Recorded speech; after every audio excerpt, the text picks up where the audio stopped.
ko govorimo o svetovni literaturi, mislimo na vse literature, ki so obstajale in seveda še obstajajo v Evropi, Aziji, Severni Afriki, obeh Amerikah. No, te literature so bile od svojega nastanka seveda v stikih, povezovale so se v večje literarne enote in naloga primerjalne literarne zgodovine je verjetno prav ta, da raziskuje te stike med njimi, kako so se povezovale, kaj so pravzaprav sprejemale ena od druge.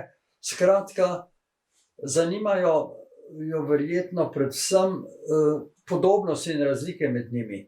No, to se da primerjati s kakšnim zanimivim našim primerom. Slovenska literatura je bila v najtesnejšem stiku z italijansko, nemško, madžarsko in hrvaško, ampak od teh je bila podobna predvsem hrvaški in madžarski. Se pravi, vsaka literatura se torej včlenjuje, umešča v neko večjo enoto, no in te enote so verjetno tudi evropska literatura v celoti, ki Slovenci tudi pripadamo in tako dalje in tako dalje.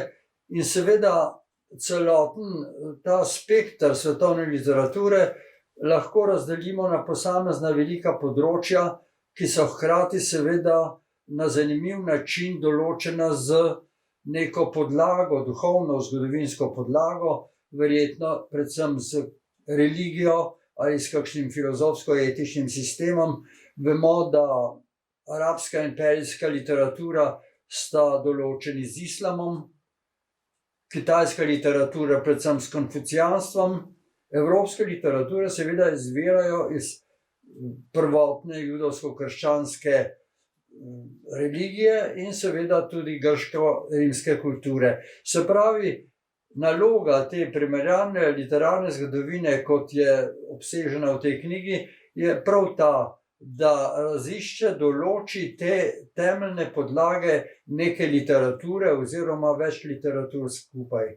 In te podlage jasno segajo v religijo, metafiziko, filozofijo, etične sisteme in torej opravilo take raziskave je prav to, da pokaže, kako neka literatura v svojem razvoju, s svojimi literarnimi vrstami, zvrstmi, načini, črpa prav iz teh podlag. In v tem smislu jasno, kako se evropska literatura razlikuje od kitajske, indijske, islamske in tako dalje in tako dalje. Se pravi, vse to so naloge, ki jih mora opraviti takšna primerjalna zgodovina svetovne literature in upajmo, da se s temi metodami, ki so tu uporabljane, to nekako dosega.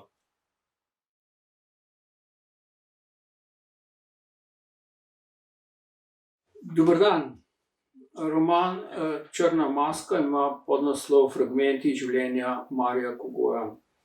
Gre za roman, ki ni biografski roman o Mariju Kogoju, ker je to bi bila verjetno pretežka naloga, ampak je roman o možnem življenju Marija Kogoja.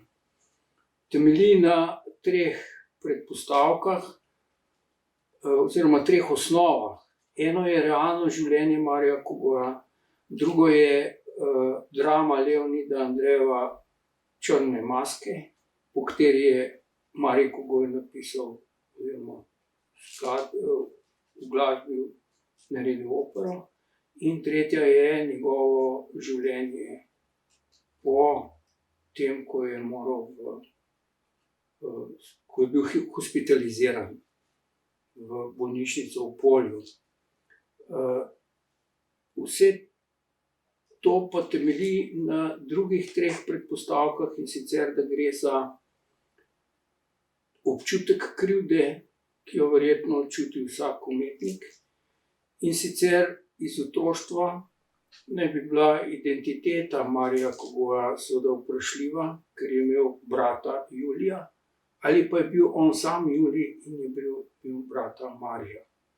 Šele ko je bil star 10 let, so ga namreč začeli imenovati Marij Kogoj. Brat Julij oziroma Marij je umrl kot dojenček in ta smrt in zamenjava imena je seveda en od pogojev za zelo težko življenje, breme, ki ga ima človek lahko v svojem življenju. Druga predpostavka je seveda operno skladanje opere in osnove te opere Leonida Andreja. Potem je tukaj bratomorni odnos v tej drami oziroma operi. Tretja stvar pa je bratomorna vojna, ki je bila na Turjaku izvedena v neki obliki. Tako da te tri osnove pravzaprav povzročijo, so gonilna sila v tem romanu za samo življenje fragmentov iz tega. Gre pa tudi za to, da je seveda duševna bolezen na začetku lahko izjemno bogata in izjemno pestra in roman bi lahko imel 1000 ali pa več strani, pa še ne bi bil do konca napisan. Da pa z leti te moči, te zli demoni, ki obsedajo človeka, posebej pa duševne bolnike, počasi stagnirajo in počasi preidejo v letargijo. To je zdaj zunanji okvir v te zgodbe v romanu. Naslednja stvar, ki pa mora literarizirati, ki morala biti pa literarizirana, so pa osebe, ki nastopajo. To je sam Marij Kogoj in njegove blodnjave, ki nastajajo tukaj v centru Ljubljane, ko je še pisal in ko je končal opero. Po koncu te opere je bil hospitaliziran in nikoli več ni mogel ustvarjati. Dejstvo je, da opere ne bi ustvaril, če bi bil zbolel vmes. Tako pa opera predstavlja eno čudovito delo operno. Menda po nekaterih je to med 10 najpomembnejšimi operami. Vsekakor pa je to velika zakladnica slovenske in svetovne glasbene literature.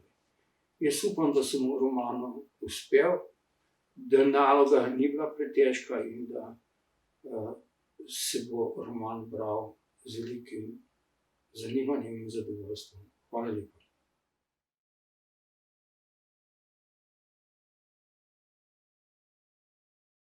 Pozdravljeni. Moje ime je Tomaž Potočnik, prevajalec knjige Moja skrivnost. Moja skrivnost, ali v latinskem originalu Secretum meum, je osebna izpoved avtorja Francesca Petrarke iz 14. stoletja, ki ga pri nas večinoma bolje poznamo po njegovih romantičnih sonetih v italijanščini ali pa po njegovi muzi Lauri, ki je bila večina teh sonetov namenjena. Ampak poleg svoje kanconiere, torej pesmarice, je Petrarka napisal še precej filozofske literature v latinščini in celo nedokončan ep po imenu Afrika. No, Moja skrivnost je del njegovega filozofskega korpusa v latinščini. Knjiga je zastavljena kot 3-dnevni pogovor med avtorjem in njegovim vzornikom, cerkvenim očetom svetim Avguštinom, ki naj bi mu prek pogovora pomagal najti pot iz duhovnega konflikta, v katerem se je avtor znašel. Avguštin se je seveda v svojem življenju tudi sam znašel v podobnem položaju, kot vemo iz njegovih izpovedi, zato se je avtorju seveda zdel idealen svetovalec. Medtem ko je šlo v Avguštinovih izpovedih za spreobrnitev v krščanstvo, pa je Petrarkov konflikt to, da je razpet med krščanskim, bolj meditativnim življenjem in med bolj zemeljskimi stvarmi, kot so ljubezen do poganskih avtorjev, torej do avtorjev rimske antike, pa ljubezen do Laure in želja po slavi. Meni osebno je pri Moji skrivnosti in pri Petrarku nasploh najbolj všeč njegova večplastnost. Po eni strani se knjiga predstavlja kot dialog med dvema osebama, ampak je v resnici avtorjev notranji dialog. Če se poglobimo, namreč ugotovimo, da sta oba sogovornika Petrarkova alter ega, torej da sta oba Petrarka, dve osebi v dialogu sta torej bolj dve personi v gledališkem smislu. Francesco v dialogu najbrž predstavlja ambicioznega mladega Petrarko, Avguštin pa bolj zrelega pesnika, ki je že dal nekaj skozi. In Petrarka, avtor, se ga tega najbrž zavedal, namreč da bodo njegovi bolj izobraženi bralci to zelo hitro ugotovili. In prav zaradi tega odkritega personaliziranja in maskiranja je eno izmed najtežjih vprašanj glede moje skrivnosti še vedno, kaj je hotel Petrarka s to knjigo doseči. Že pri naslovu se namreč zaplete. Po eni strani Petrarka v uvodu nagovarja knjigo, ki jo piše, in ji pravi: ti boš torej moja skrivnost, ker slaven bom tako ali tako zaradi drugih projektov. Ampak po drugi strani je pa potem to knjigo objavil in je poleg tega zelo dobro vedel, da jo bo, ker je na njej delal vsaj 4 leta, največ pa še več, pri čemer jo je večkrat temeljito predelal. Tako da bi lahko rekli, da je tista skrivnost v naslovu bolj odprtega tipa. Ampak pri teh navideznih protislovjih, dialog, ki v resnici ni dialog, dve osebi iz različnih časovnih obdobij, ki sedita v istem prostoru in se pogovarjata, in pri tej skrivnosti, ki ni skrivnost, gre najbrž za to, da se Petrarka, vsaj jaz sem se odločil, da to tako razumem, da se Petrarka zelo dobro zaveda, kaj je knjiga.